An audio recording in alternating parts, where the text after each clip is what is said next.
going to be here. She's coming up for the position for professor in dentistry. She trained in Australia, so she did both her vet school and her internship there, and then did her residency training at CSU and is currently at Tufts. So welcome, Dr. Basuki.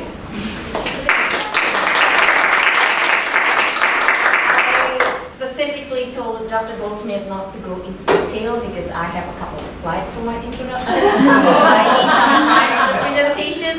While she was asking, tell me quick about your bio. I was like, just make it quick. I have my own presentation. Don't steal the highlights. Alright, but thank you for the introduction. And thanks for being here today and having me. So for the next 45-50 minutes, I know it's supposed to be an hour, but I think in academia everyone has been told that students need 10 minutes break in between. So I try to maintain that 45-50 minutes to keep everyone happy. So this might as well applicable for every single presentation. Alright, so who am I? As Dr. Goldsmith mentioned, I did my vet school in Australia, but I was born in Jakarta, capital city of Indonesia in Southeast Asia. So I have a funny accent. I also went to high school in Singapore, so I've been kind of all over the places in the world. But Singapore is only an hour by flight anyway. It's like local tourist destination for us. That's me carrying a little Joey when I was in Australia, because I'm pretty proud of it. So 2010, graduated from grad school. I was at University of Queensland in Brisbane, Queensland, Australia. In Australia, instead of doing undergrad, then a DVM, it's actually a bachelor degree. It's a 5-year program. I graduated when I was 22. Didn't know what I was doing, but got a doctor in front of my name. Sure, I take that. Instead of going to America, my family could only afford me going to Australia, and I was on also scholarship with the university, so it was a cheaper option, more financially feasible instead of doing the 4-year undergrad and 4-year DVM. And so graduated, I went into a year of general practice. I adopted these 2 kittens, and I thought they were not going to be adopted. One of them was pretty special, looking like blind, acting blind, but he wasn't. He just fought his way into my heart. But they still live in Australia. I just can't bear imagining them taking that 25 hours flight going to America for my residency, and then I was planning to go back right away after residency and thinking about the 2 months or 3 months quarantine. It was a bit much for them. They couldn't even leave the house without pooping their pants. So I thought they would be better just stay in Australia, which is totally okay with me. I'll just send the money to my good friend every single month. So I went into rotating internship the year after. I was very happy in my general practice job, but I knew that I wanted to do more, not specifically wanted to be a specialist or even dentist. I didn't even have that thought. I like dentistry, I like doing general surgery, I like the 3 Ds, the dermatology, the diarrhea, and the dental. So we call it 3 D, and I think Dr. Latimer also agreed with that when he talked about his GP life in front of students. But I knew I wanted to do more in terms of caseload and to see more cases, see more advanced cases, and do a little bit of emergency. And trying to figure out, do I want to pursue my career in general practice or in something else? So I did that. I met my internmates. They are still good friends until today. 6 out of 7 of us actually did residency in North America not long after our internship, so every one of us is pretty scattered, which is good, but we're still in touch. After rotating internship, I decided to actually do surgery internship because I really like surgery. I still like the dentistry part. We didn't have the option of doing dentistry resident in Australia. We didn't have many diplomas that offer. We only have 3 currently back home. And it wasn't really an option, and I wasn't sure, and I thought might as well do another year of surgery internship. And I really liked my time. My surgeons were very demanding. They were pretty old school. One of them was pretty old at the time when I did my internship, and then one of those that kind of threw instruments at you if you don't know the answer. So, but he looked after us. He looked after me. He was great. He was just very kind of like stoic very strict person. That was okay. It made me a better person. Read that textbook before the surgery. So it was a good experience, and then I had 3 surgeons, as I mentioned. 3 of them actually sat down with me in different time. They were good mentors. They say, we can see that you really like surgery, but we know it all along that you also like dentistry. Do you want to try to pursue more? Because I think you have the capacity to do more. I wasn't a very confident person, I think, because being born in a different country, having like English as a second language, I've always had this feeling of insecurity that I'm not good enough or at the same level with my peers. But my surgeons knew that I actually was better than I thought, which was nice. So I thought, okay, well, if residency is something that I'm thinking, maybe I should decide whether I want to do oral surgery, dentistry, or just general surgery. And so I decided to contact a lot of universities during my surgery internship in North America to see whether I can visit. So I visited UC Davis. I actually visited here when Dr. Goldstein, Daniel, and Erin Picard was still here. And visited Wisconsin. Then the other place was actually Pennsylvania, so University of Pennsylvania.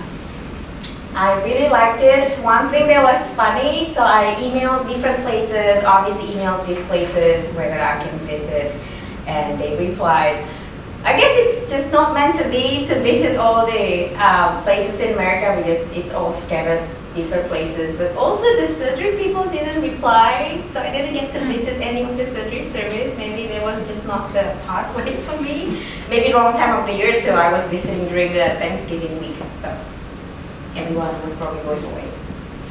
We didn't have Thanksgiving in Australia, that's why I was just obviously asking for November visitation time. So anyway, I really liked the visit. I really liked Wisconsin, Davis, Minnesota didn't offer, but I thought it was nice to just talk to the people in the industry or the college about the dentistry residency. I tried to be in the match. I was a match. Wisconsin actually took Dr. Goldsmith in the same year. It was okay. And the Wisconsin faculty, Dr. Snyder, actually emailed me a couple of months after. He said, hey, I remember you, we really like you, sorry but not sorry. No, just kidding. He was very nice about it. He said, we remember you. There was actually an opening at Colorado State University. It's a new program. They now have a full-time dentist. I think you should try it. This is the advertisement through the college. Without him, I don't think I will be able to find that job opening because I wasn't part of the college yet. I wasn't like paying for the membership for the dental college, so I didn't know. So that was very nice. So I contacted them and it was a Skype interview. I offered to visit because I thought there was a good opportunity to visit and increase the chance. And then I remember CSU people were like, we don't actually know how to employ international applicants, so maybe let's not waste your money. Let's just do a Skype interview first and then we see how you go. Then I got it. So they figure out how employing, a master's student plus a 3-year residency program, which was a very good program that they have. So I was the first full-time dentistry resident because the service was new. It only started the year. They had the dentist a couple of years before that, but the service wasn't fully functional. After a couple of years, the dentist left. So I was the only resident for the first 2 years, and they got another residents now. As I mentioned, they enrolled me to the Master of Science program. It was a dual program over there where we had to do our thesis in combination with the credential package for the dental college too. So a little bit of the thesis, one is a prospective study and the other is a retrospective study. So the first one, which is the negative impacts of periodontal on pregnancy in legal population, is a retrospective study in a 13,000 liters of a beagle population for research purposes. And what we were trying to look for is a correlation between if you have dental disease and depending on the severity of it, do you actually have negative impacts on the litters and also on the mom afterwards. Like in human dentistry, the human dentists always say, look, if you are thinking to go into a pregnancy state, then we would want your teeth to be clean first. just to maintain your health, general health. They have multiple papers in human where the bacteria locally in your oral cavity can actually spread bacteremia, obviously, and then actually impact to the gestation length and also premature babies. So that's what we were trying to look for in those two studies. We didn't get any significant findings. Unfortunately, looking back, even though it's a vast data, I think the way that the oral cavity was evaluated by the research center wasn't the one that has been published, even though it was pretty consistent with 1 or 2%, but it's not the way that we want it to be. And I think if there are studies that need to be done in the future, improvement to be done will be looking into something that we can control in a better manner for like better statistical analysis itself. Then there was another case report that I published during the residency. It's a bilateral fractures in a young puppy. It's actually a French bulldog. We faced a lot of complications because it's a brachycephalic breed. It was comminuted. It was pretty young. We had a lot of developing tooth bugs in the jaw. We had to place implants, so locking plates and locking screws and non-locking screws, where it became a problem for the developing tooth buds. We had to excavate some of the tooth buds themselves, but they were also on the way of the eruption. Some of the implants were exposed, and we were really concerned about causing more kind of like tooth eruptions problem. But luckily we didn't, and the complication was pretty minimal, and the puppy healed really well. Grew into an adult dog with missing a couple of molars, but it was fine. Malocclusion as a brachycephalic, but nothing major. It was kind of like a standard malocclusion, class 3 in that specific breed.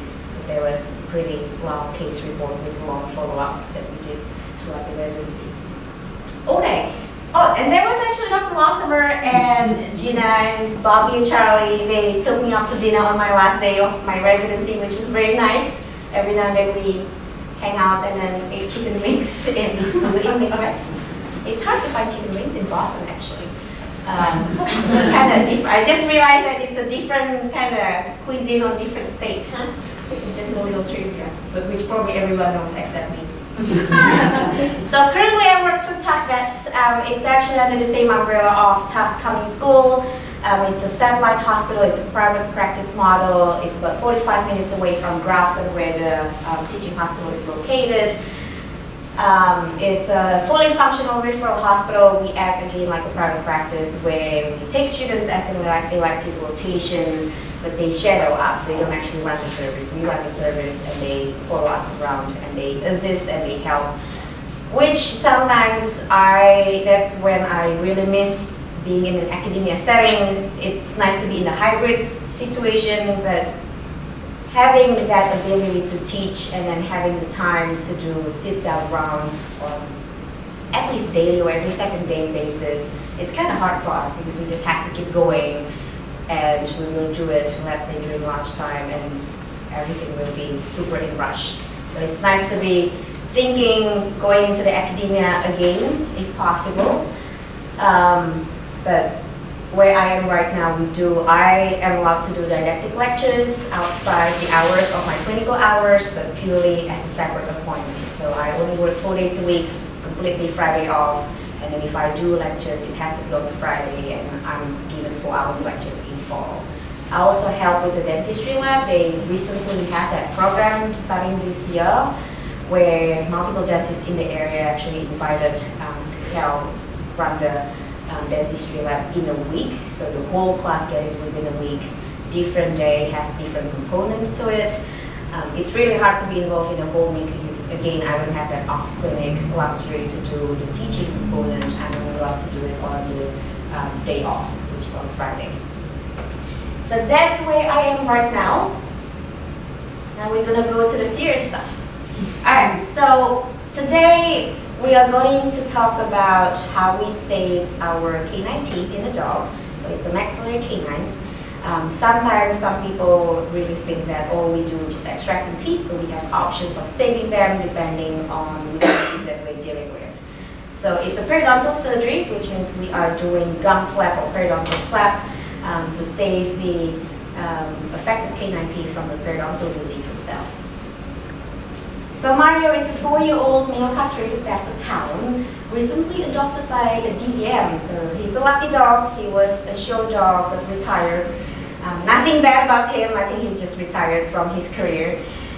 No previous dental prophylaxis under anesthesia. It was just twice anesthesia-free dental by the breeder, which was pretty standard being done by show dogs people. So the DVM or the primary vet, which is the owner now, realized that he had a very severe periodontal disease when he was firstly adopted. Otherwise healthy, no other issues, and not on any medications. Mario came to us as a second opinion because the primary vet or the DVM was the first thinking that I think we should extract his teeth. She didn't want to. She thought there's something else that could have been done. So she came to us saying from the beginning, hey, we want you to save these teeth if it's possible. So these are the canine teeth. So on this picture we have the 104, which is the right maxillary canine, and then the one on the bottom is the left maxillary canine, which is the tooth 204. And as you can see, we have what we call as a localized gingival recession, but we can also call it as a gingival cleft, where ideally your gum level is supposed to be on the cemento-enamel junction, which is the neck of the tooth. But where it is currently, as you can see, it's all receded away. You have root exposure. It's filled with gunk, especially on the mesial aspect of this tooth. Those are all hairs and all food and all grasses.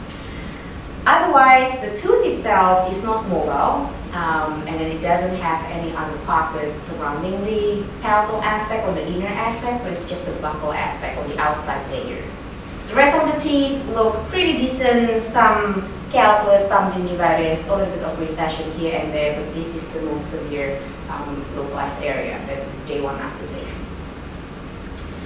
So before we go straight into the procedure, we're going to talk about the periodontal disease itself.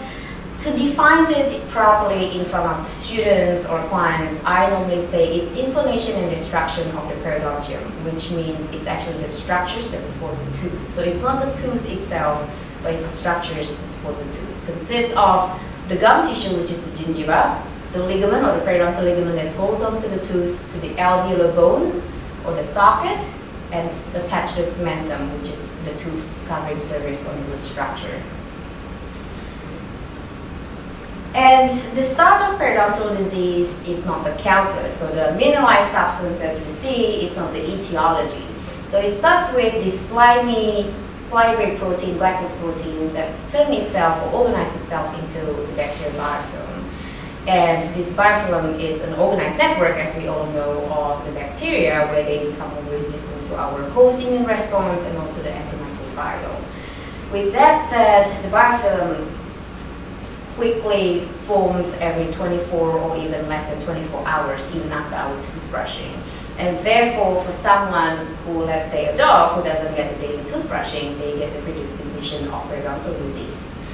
From the supragingival dental plaque, which is also consists of the biofilm and more kind of thick and more organized substance, which is more kind of like on the crown surface, so above the gum or the gingiva tissue, they have this bacterial shift that turn into from gram-positive into gram-negative, from non-motile to motile, basically more periodontal pathogenic. And the deeper they get, obviously more anaerobic they get. And that's when the host immune response show more kind of like inflammatory reaction towards the plaque. And that's when we find trouble. So initially, yes, it's reversible when you just have local inflammation. You get gum inflammation, which we call as a gingivitis. You clean them, you do dental prophylaxis, like in human dentistry, scale and polish. They will go back to the normal state because you clear up the biofilm and the plaque. However, left untreated, you will get a more severe direct tissue injury due to the local immune host response. So that's the one to blame. Yes, the biofilm, it's also our individual responses towards this plaque and the biofilm. Then it progresses further into more destruction. That's when you get the alveolar bone loss, the ligament loss, and the gum recession. So that's when it becomes irreversible. Whatever you do, whether it was cleaning, then what's been lost, it's lost, unless we do more advanced surgery or advanced treatment.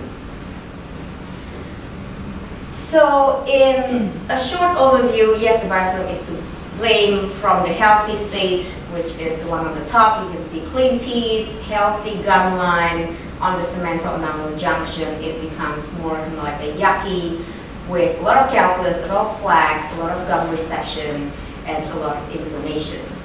One thing to remember though, it's actually a cyclical process, so you may not see an active inflammation today, but it doesn't mean that you don't see that active inflammation next month.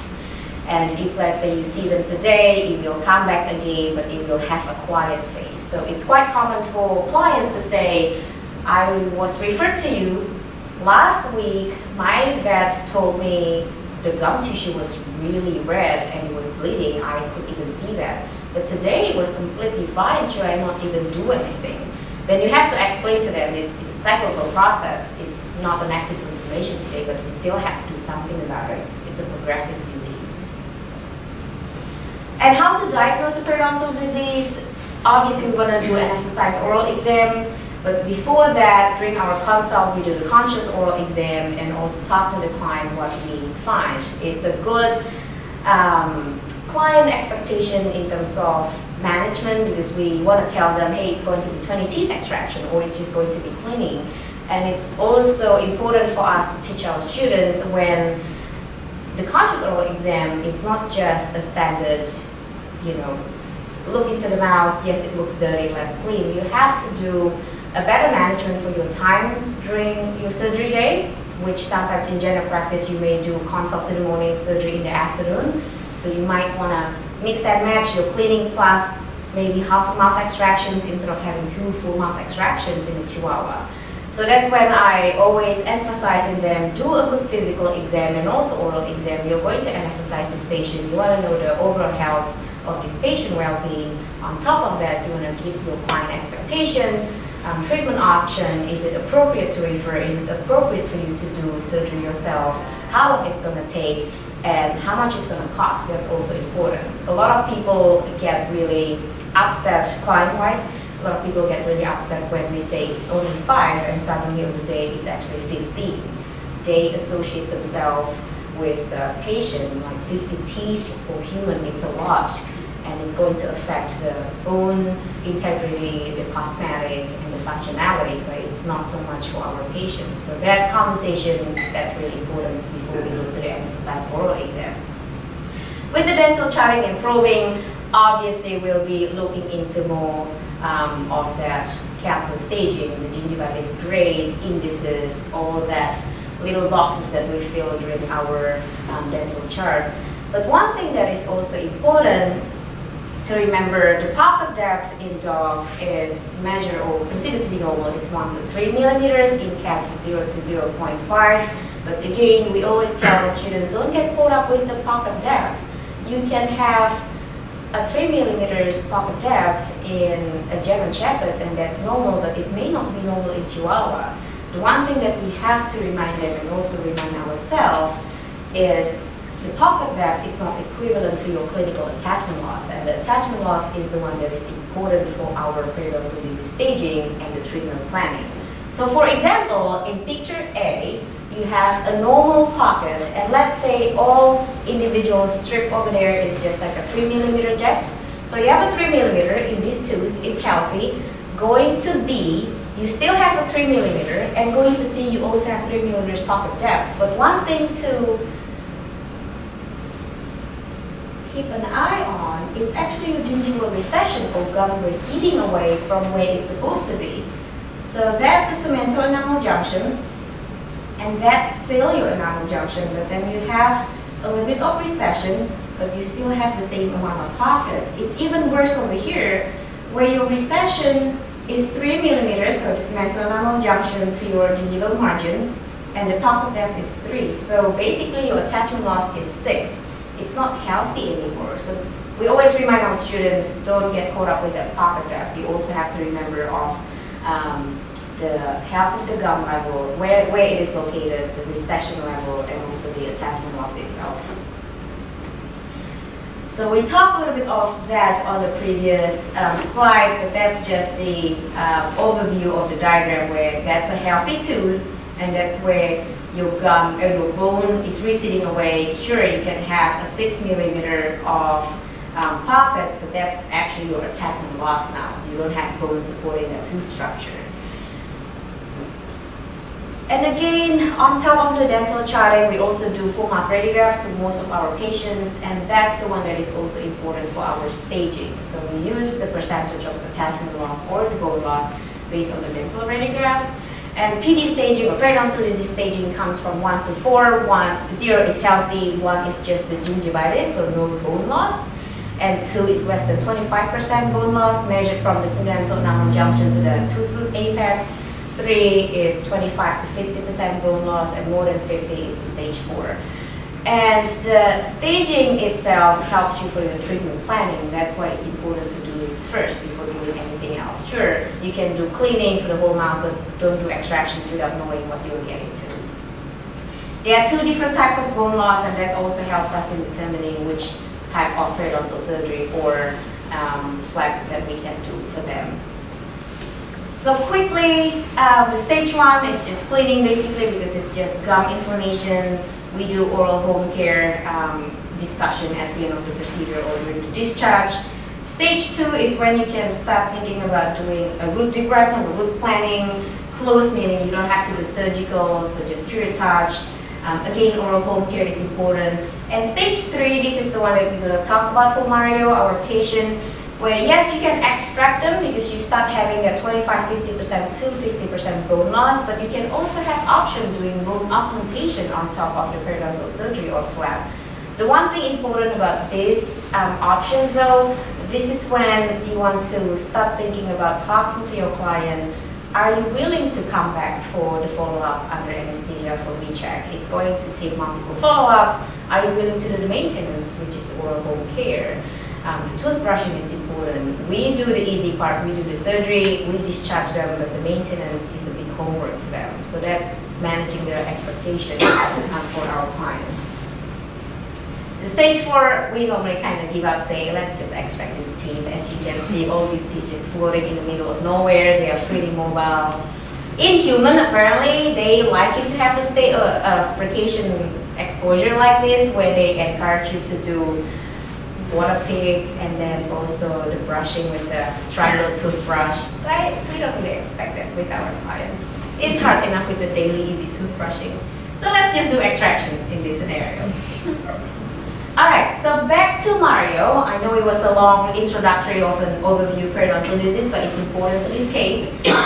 So back to Mario, on the right top canine, we have pre-op radiograph where on top of the dental charting, we know that we have localized gingival recession and we have the bone loss over here. And to me, it's approximately PD or periodontal disease stage 2 to 3, close to the 3.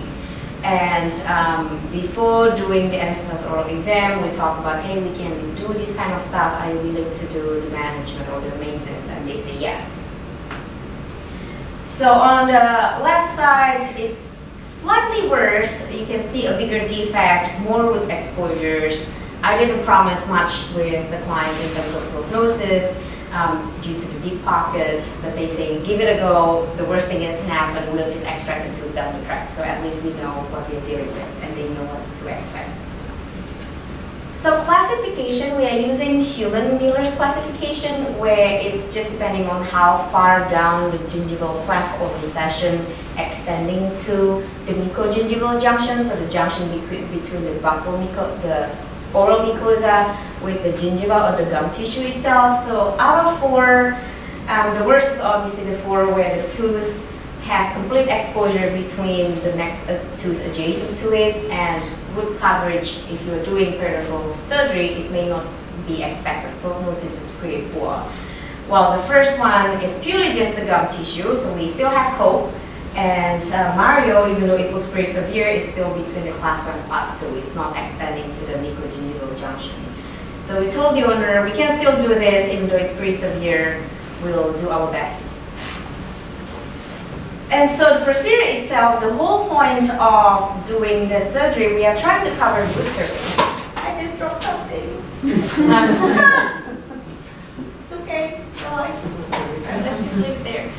Alright, so the whole point is covering the root surface and then hoping that we get reattachment of the soft tissue back to the cementum, right? And so with the procedure, because we have the diseased gum tissue, it's all epithelialized, we want to debride it. So initially we want to measure the defect first, and we want to debride this dotted line, which I use a surgical marker, and we approximately 1 to 2 millimeters from the edge. Then we remeasure, because that's the final defect that we want to get our donor from.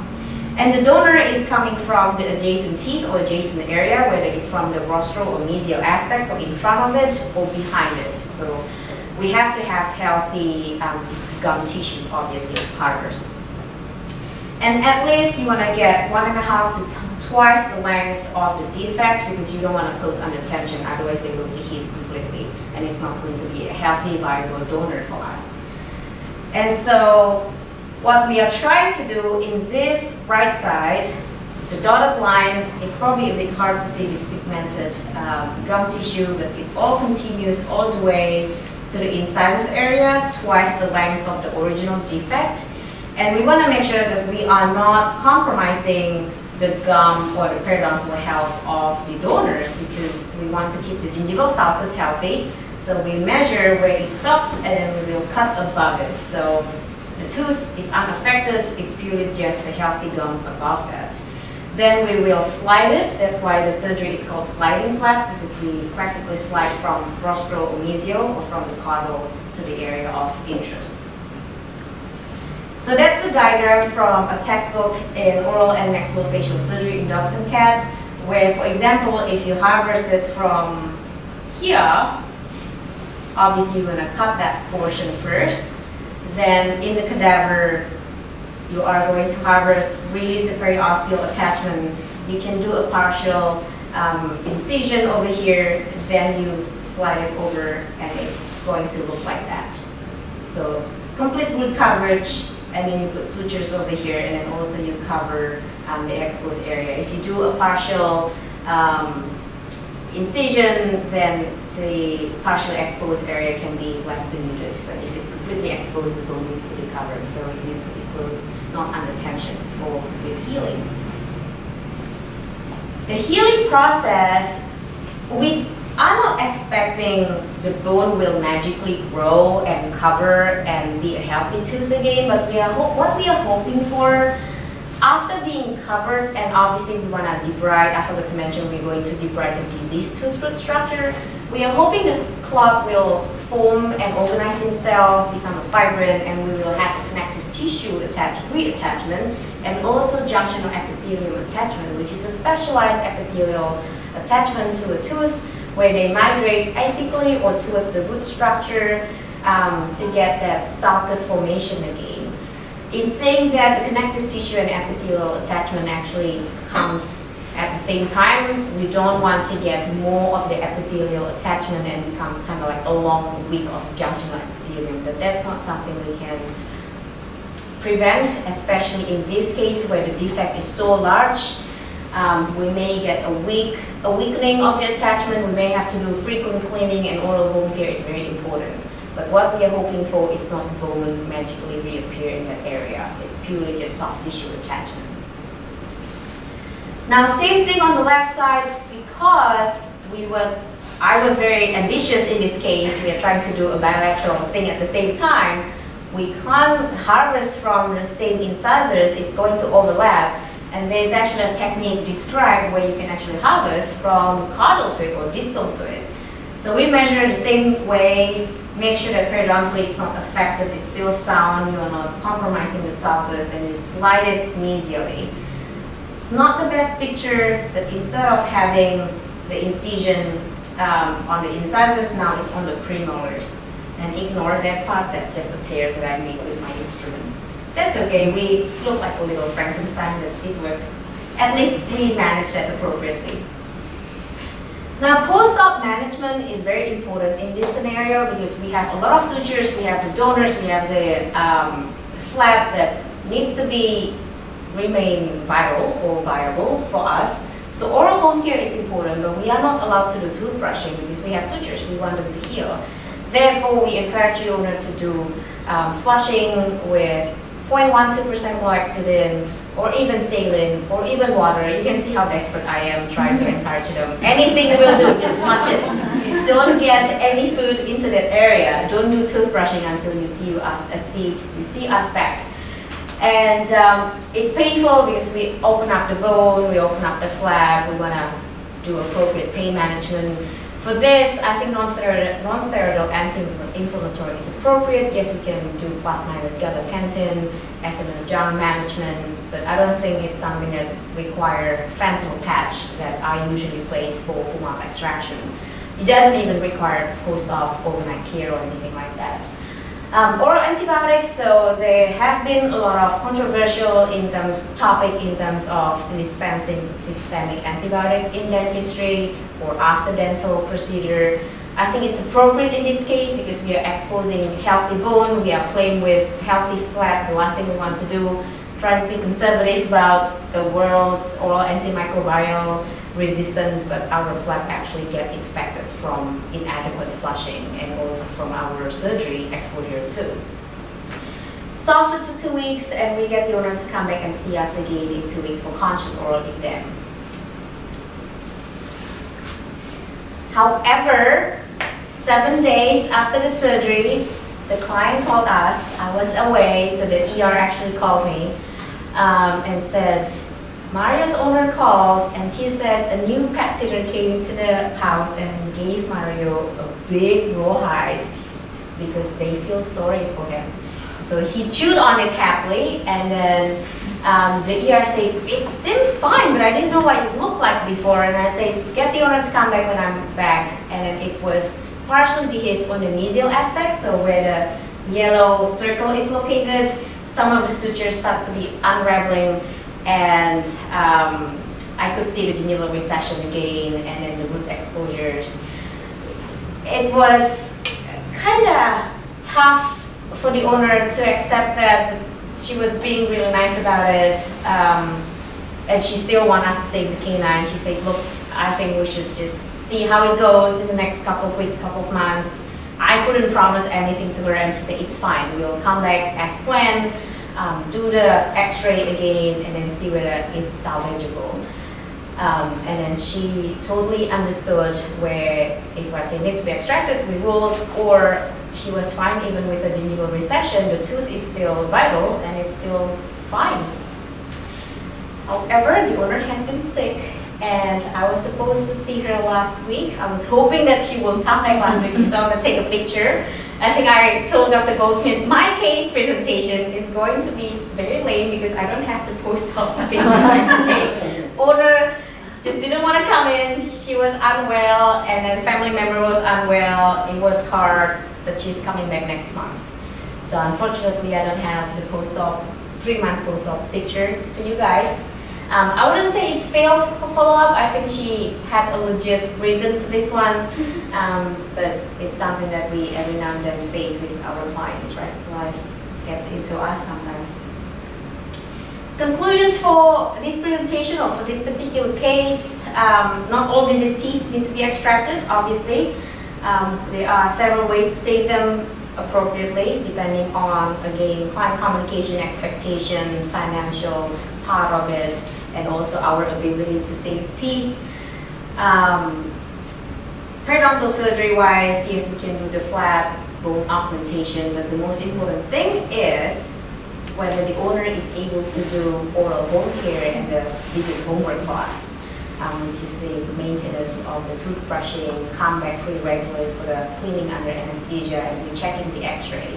I am always honest with clients. Clients normally come into the consult saying, yeah, let's save every single tooth in there, and I say, are you willing to do the toothbrushing for us? Are you willing to come back in 6 to 12 months to do dental radiograph to see whether the bone graft is successful? And they suddenly shrivel and they say, maybe not. Maybe we should just extract the teeth. It's totally okay. And it's fine. The dog will have a good quality of life, do better without those diseased teeth, and you don't have to worry about anesthesia. And obviously we will not offer this for patients who have systemic conditions, and we will not handle multiple anesthetic procedures. It's not fair for them. And I think that's the end, and that's my hamster. I always put her in my lecture now because it's illegal to have hamster in Australia. Might as well to have a hamster in America. Yes, they are illegal. And rabbits are also illegal in some states. We call them long-eared guinea pigs in our medical records. We see them in Queensland. Just how to get away with yeah. But yeah.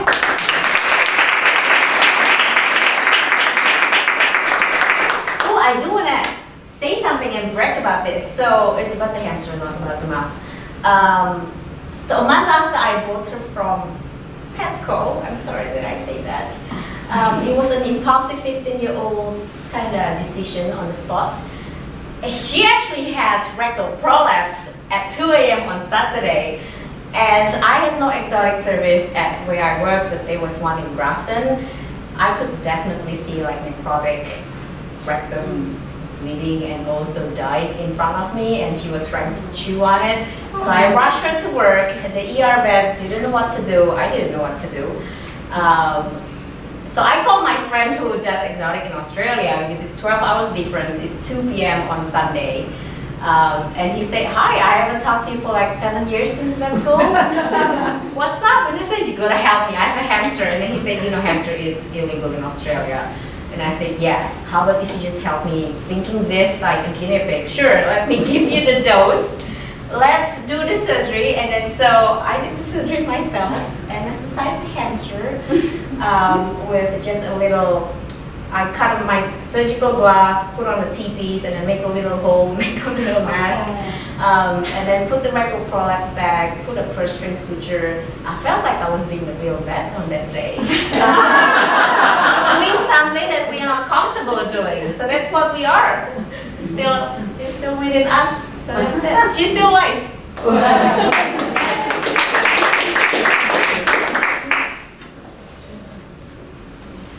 Yes. So why are hamsters illegal in Australia? They are considered as pests.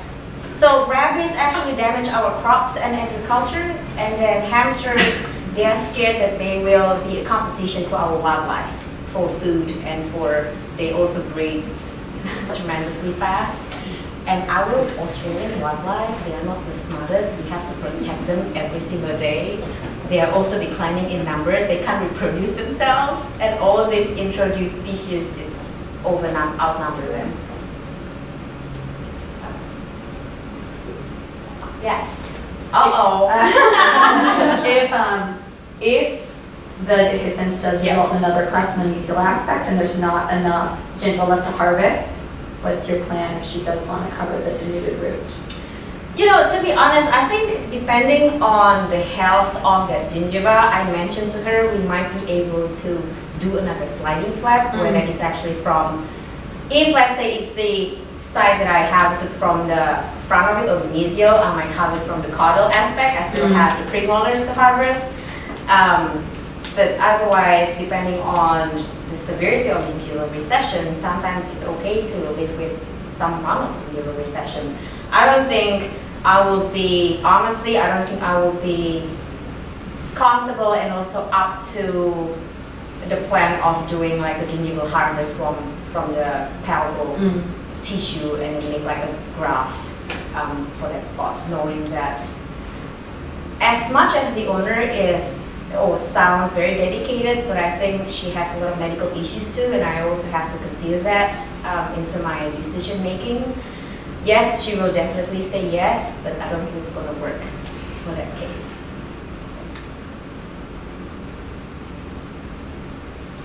Yes?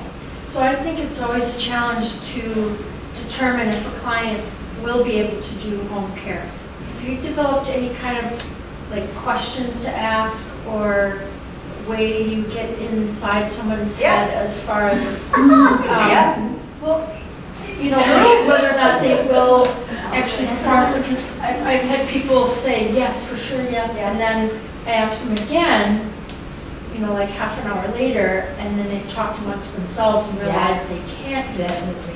And so just getting that information early, because that really matters whether you extract or not. Yep, Do you have definitely. any tricks for that, or? So usually I learn how not to judge our clients by its cover, like everything else. So we always say, look, we have this option, we can do this, and they will say yes, and I will treat them the same way like everybody does, saying we want to do toothbrushing. And then from then, you can actually tell right away from the facial expression. Some of them will say, daily toothbrushing, I don't even brush my teeth. But they will, sometimes like it's from the facial expression. I think I learned throughout my career to actually learn from the gestures, from the body language, from the eye popping up from the eye socket, learning which one that will be interested, which one will be thinking more, and who will be the one is your client to go for. And sometimes some of them just need a reality check, and I'm always honest with them, saying daily toothbrushing, come and see us back for the anesthetized oral exam and cleaning 6 months or even 3 months. Are you willing to do that? Remember of the financial aspect of it too, like spending more money, willing to do that or not. So normally I will treat them the same, kind of like blanket, and then we will try kind of like reduce them slowly over the time. Yeah. And I think being honest at the very beginning after doing the blanket is helpful for me. I think honestly too, I'm also a very frank and straightforward person in the consult, and being honest, they also being honest, they are not embarrassed. No, they are not embarrassing, I can't do it. I think that always work for myself.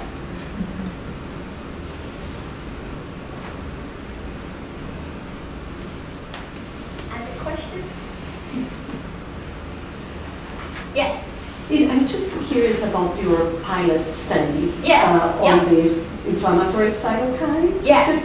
Just what was your goal and what was the outcome? Yeah, so honestly, my good friend who was a derm resident did the same inflammatory cytokine panels, the one that we did for the prospective studies. And what we were doing, we had a study population, random dogs. It doesn't have to be beagles, so anyone who actually came to this therapeuticist not far away from CSU, we did oral exam, and then did what we call as a total mouth periodontal score. So it's a specific way to do the oral cavity evaluation for periodontal disease, and we try to do these inflammatory cytokines and see whether the level of the severity actually affects the cytokines level. And I think the derm resident was also doing the same panel. I wasn't sure her results, but then our results didn't actually show any differences between someone who has a very low grade periodontal disease versus someone who has a higher grade. So the cytokines were kind of all over the place. In saying that, I don't think it means that that's the end of the study, to be honest, because the cytokine level was also pretty new and pretty vast. And from how many interleukins that are available, I don't think we have a set line data what's actually a good baseline that is normal for interleukins or even for other inflammatory factor or mediators. Yeah, no, I agree with you. It's hard to work with those cytokines, and as Yeah. you said, there are so many there that you may be looking at a few that you add. And there were quite a number of cytokines, like interleukins, that we knew from human textbook, like the 1, the 8, the 10, that came early during the periodontal disease. We were looking into that, but the panel gave us like about 20 interleukins that we didn't even know what it was doing, to be honest. So we just had to run it as part of the test system, but we don't even know what the numbers actually mean.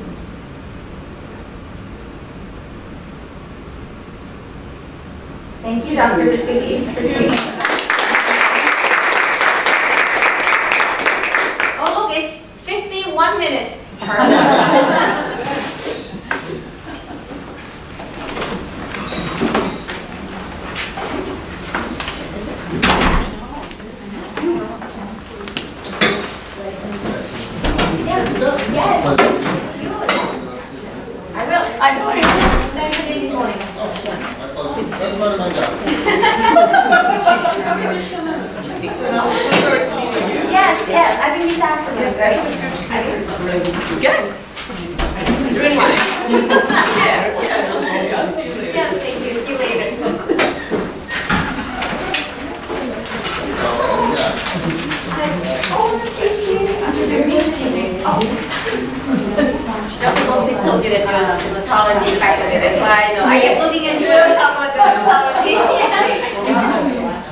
And culture. so many, right? Yes. Yes. Yes. I don't even look at microscopes anymore. I kind of miss that part. 281. And that's Perfect. I think it's just going here.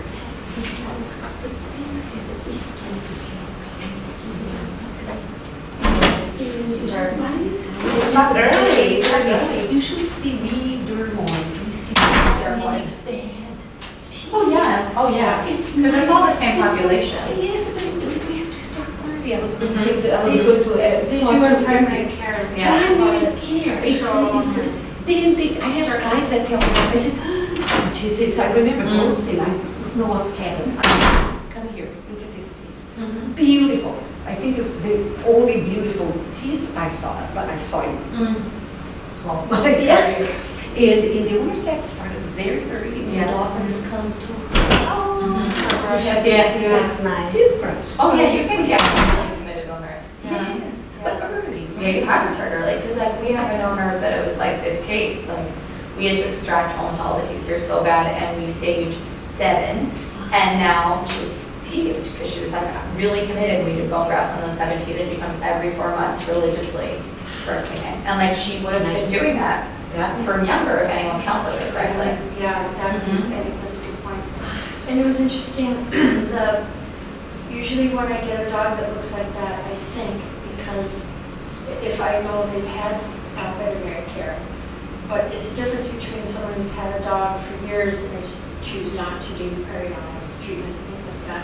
But when you have a rescue dog, it's kind of an unknown.